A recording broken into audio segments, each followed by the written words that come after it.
I remember the first time I saw the photograph on the net.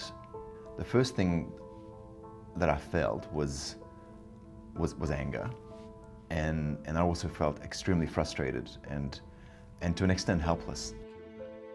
I knew in that moment that I needed to make a film about this. The more I looked at the photograph, the more I felt like I needed to find a way to take the audience into this experience. That is when I thought of 360 technology.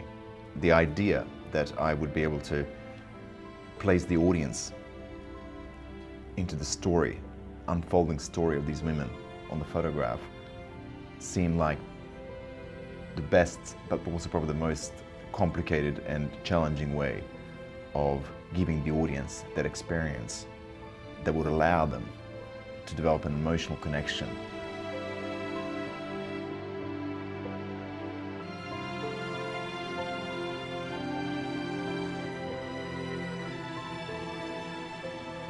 Of course, when I came up with the idea of telling the story of the women and the child on the photograph using immersive technology, I knew nothing about 360 filmmaking, but luckily, because I was teaching at the university here in Brisbane, Griffith Film School, I was able to, I guess, recruit a number of my students and turn it into a university project, which meant that we were able to secure some funding to run a workshop in how we could use this technology to tell our story.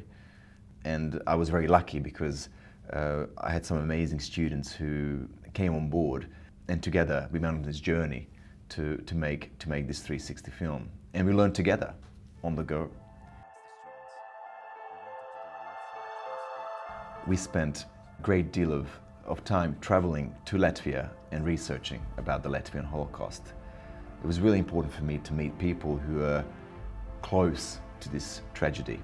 Of course, anybody who was taken out to the beach where the massacre happened died, and there were no witnesses, so to speak. Only the photographs were the witnesses.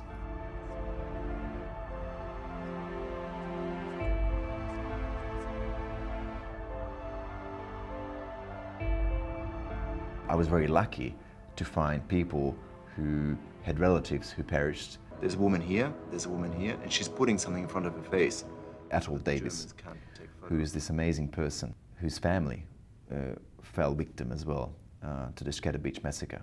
And so Atul came on board to help me tell that story.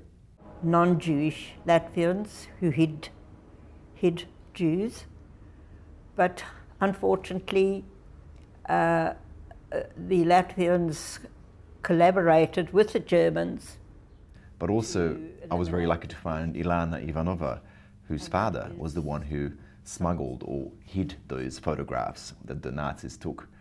And so, talking to her, traveling to Latvia and meeting her face to face, going out to the beach and experiencing the awesomeness of that place.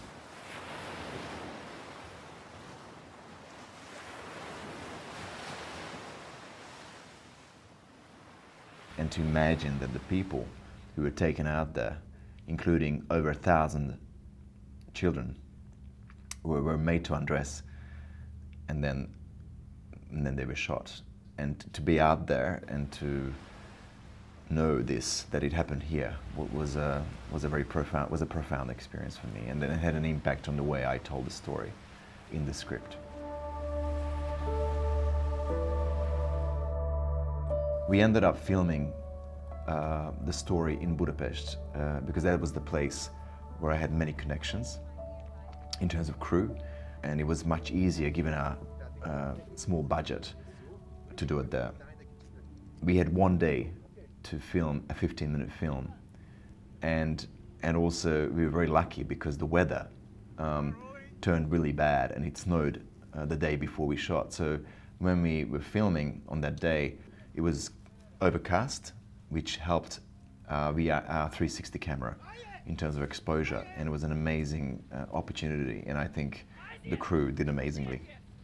I have never in my life shot a 15-minute film in a day, And I think what also helped that is that with the 360 camera, you cannot do close-ups, you cannot run around and get different angles and everything else. It is almost like filming a stage play. Everything has to happen around the camera, and that was the challenge that we had to face, but it was also the opportunity to do something innovative. Being a documentary filmmaker, I often rely on my editor and on the variety of shots that I have to create a scene, to create the story in the edit, as they say. But here, we had, or I thought we had, limited options. And it was an amazing journey of discovery when I realized that, in fact, even with 360, we could do a lot. And one of these things that we did, which I'm very excited about, is the transition between each scene. I mean, most of the frame looks black, so it'd probably be a good idea if, yeah, we'll go through this now and you can give me some feedback, but I think that before you leave, you should have a look at this in the goggles. Okay, and then we can, okay. Yeah, just to, and then we'll take some more notes on it. Traditionally in 360, if you have two different scenes, one essentially just tends to fade down and fade up, and then moves on to the next scene. And we did exactly that in this film as well at the beginning, but then I felt like the audience was completely distracted and taken out of the experience. And that's when the idea came that what if we used what I now call this black space consuming the world of these women and the child? What if this black space was in some ways coming in and out, controlling the story?